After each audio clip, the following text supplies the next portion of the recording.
Hello everybody, welcome to the Bento channel. This is my Fate Grand Order Absolute Demonic Front Babylonia episode 19 reaction. We are almost to the end of the series. I want to say thank you all for your support of the show, and as well, remember, before we even get into the beginning, please subscribe. We are almost at 1K subscribers for this channel, so if you want to see more podcast-alike content or the King of Anime podcast live every Saturday, 8 p.m. EST, then you definitely want to hit that subscribe button because we're less than 200 subs away, and I want to get this channel to 1K so we can get that nice, sweet community tab. So, with that out of the way, let's get into it, guys. Fate Grand Order, Absolute Demonic Front, Babylonia, Episode 19. Absolute Demonic Front, Mesopotamia, Part 1. This is actually, this is the first part of a two-parter, which I thought was a really great call. Make this to make these two episodes parts. I thought that was really great. So this picks up directly from episode 18, where Gorgon appears, and it's not actually Gorgon. It's actually Anna in Gorgon's form.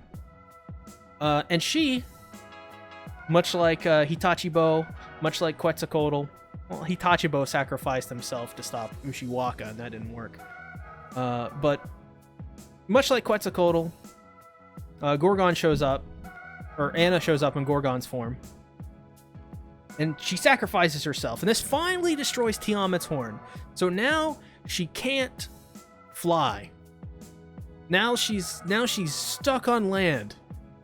But now that Quetz is gone, the mud is back, so she's just like, I'm just gonna start walking. One of my favorite through lines of these 4 episodes is how they're trying to stop Tiamat, and they literally can't stop Tiamat. She just finds another way to keep moving. It's amazing. Like, it's the funniest thing, in my opinion. So yeah, she can't fly anymore, but she just continues on foot anyways. And Gilgamesh, he's like, well, fuck. It's time to do something. And he doesn't sacrifice himself, but he gets involved, and basically he does whatever he does. The Gates of Babylon, or whatever it is, which, by the way, looked really cool. And then Tiamat's like, oh, I'm gonna snipe this Ritsuka. Yeah, an unstoppable force. They really built Tiamat up as like this unstoppable force. And I like how ridiculous it gets later on. Like how unstoppable she really is. Like how many of these these noble phantasms and like attacks and all these special abilities that she has, where it's like, haha, you can't stop her. Like Tiamat is literally unstoppable. It's fantastic. So yeah, Tiamat basically blocks Gilgamesh's attack pretty much. And then Tiamat's like, oh, I'm just gonna snipe old Ritsuka Fujimura. But Gilgamesh blocks it, and he suffers this mortal wound, to which I'm like, haha, how dare you injure Gilgamesh, you mongrel. You can't do that. That's impossible. So basically, essentially, you have to be more careful, and she's kind of figured out that, oh, Ritsuka Fujimura, all that stuff. But one of the coolest parts in this whole series, in my opinion, tis only a mortal wound. One of the coolest parts in this whole series, easily, Kingu showing up and sacrificing himself. Again with the sacrifices. He uses the chains of heavens to give time for Ereshkigal to move the underworld. She has to literally move the underworld. It's so amazing. Oh, I love this. I love the craziness of this series. It's great. Because you have like a bunch of characters that all look the same, like Ereshkigal and Ishtar, and you got Gorgon and Anna. And you got Ushiwaka and Hitachibo, who just randomly goes away. The series is amazing. I love this series. So Kingu shows up and he sacrifices himself for the chains of heaven. And the chains of heaven look so freaking cool. They're just massive chains. and bounds Tiamat. Keep Tiamat in place. It's still, she's just kind of like, well, I guess I'll just rest for a minute. That's kind of what it seems like, because she just continues on anyway. So they move the underworld. I don't even know what kind of sentence that is to say. Rashkul, you know, she just moves the underworld. It's fine. It's great. It's fantastic. And Ishtar, a really great moment for Ishtar as well. I mean, a lot of the Noble Phantasm and giant power-up attacks are always great moments in any Fate anime, in my opinion. But Ishtar uses her Reen gun, or whatever the fuck it's called. I forget the name. It's like something German or Russian or something. I think it's German. And she uses this giant power-up attack, and she just creates a big-ass hole in the ground for Tiamat. Yeah, Gander. Like, I don't know how to pronounce it though. Is it Gander? Is that the correct way to pronounce it? But Tiamat falls in the hole. There's nothing she could do, and they literally to stop Tiamat. They made a giant, like, if you think of it this way, they made a giant hole in the ground for Tiamat to fall in. They made a pitfall for Tiamat. Gander, but with the hole of Venus. Yes! Yes, Leroy Jenkins. Correct. Oh, my throat. I'm dying. Ugh. Got a sip of water. It's great. I'm so excited about this. To actually finish these videos up, then my throat's going dry. Yeah, Tiamat falls in it. It's great. And then the black mud starts falling down, and it starts to negate the powers of the underworld. It's so crazy, man. This series is insane. It's like Tiamat's like it's like they think of something. They're like, oh, we'll move the underworld and we'll make Tiamat fall in it. And then Tiamat's like, lol, you thought. Oh, I love it. I love Tiamat. She went from like being like this character, and I'm like, oh well, she's got a weird design. The idea of her character is pretty cool, but to like, she's pretty cool. Like, I really like Tiamat.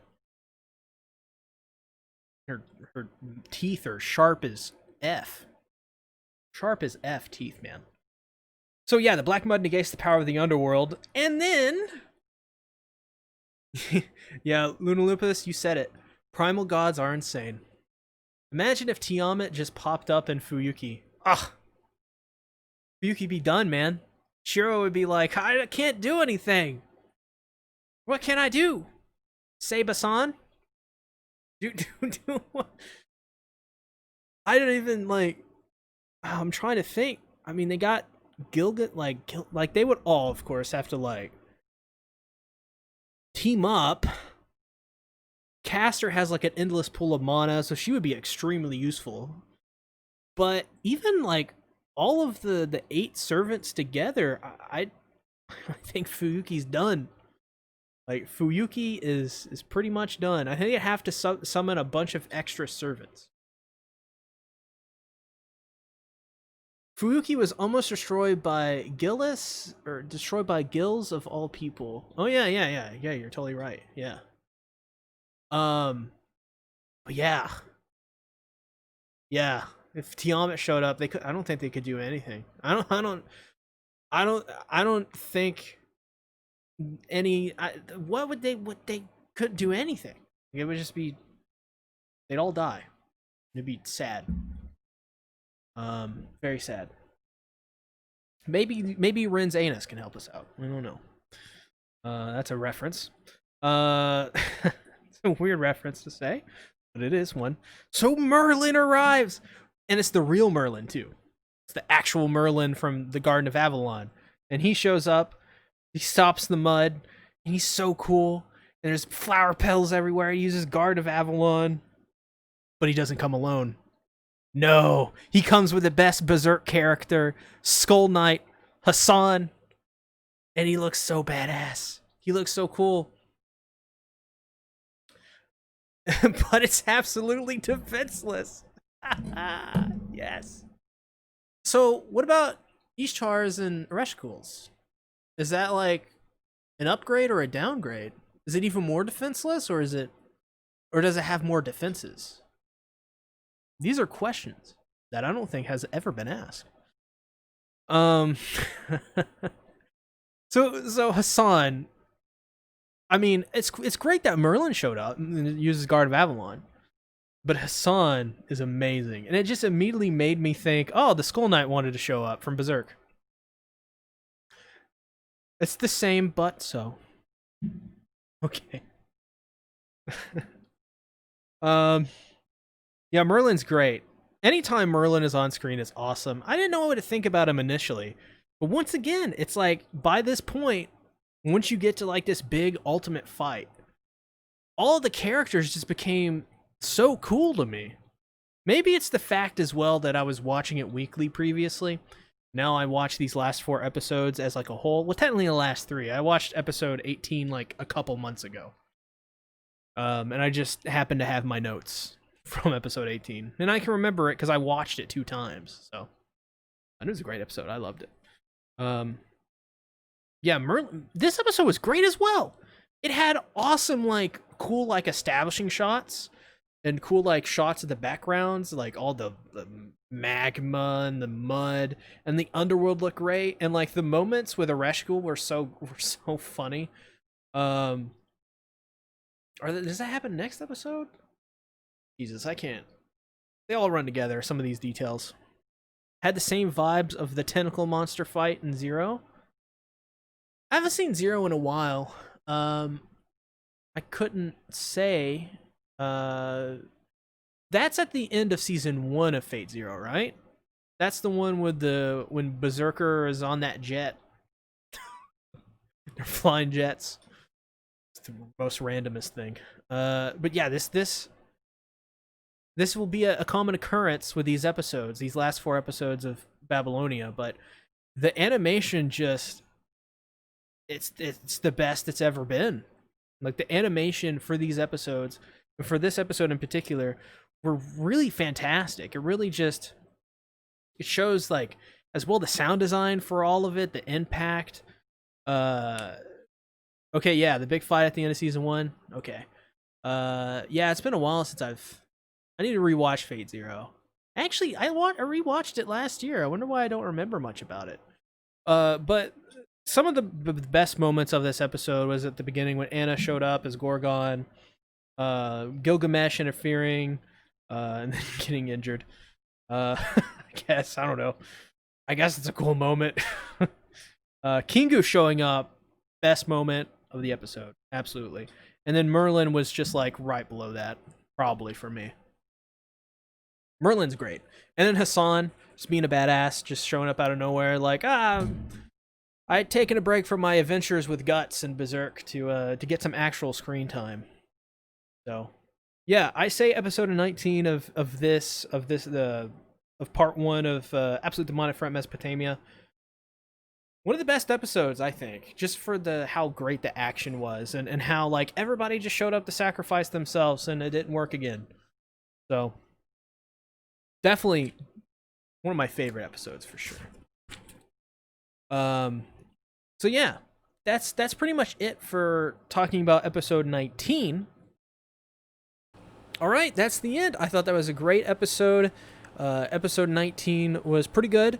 So with that being said, that is my reactions. What are your reactions? What did you guys think about the episode? And as well, know that I have a Patreon. I have a Teespring. All the links to all that will be in the description below, as well as a main channel where I cover even more Fate videos. Links to my main channel will be in the description. Everything you need to know will be in the description. So please go there, check it out. I greatly appreciate it as a Twitter for notification goes off. So thanks everybody for watching. Subscribe, ring the bell. We're almost there to the 1K subs mark. Greatly appreciate if you could hit that. Yeah, comment what you think, like the video, all that great stuff. Share it with your friend. I'll see you guys later. Thanks for watching. Bye-bye.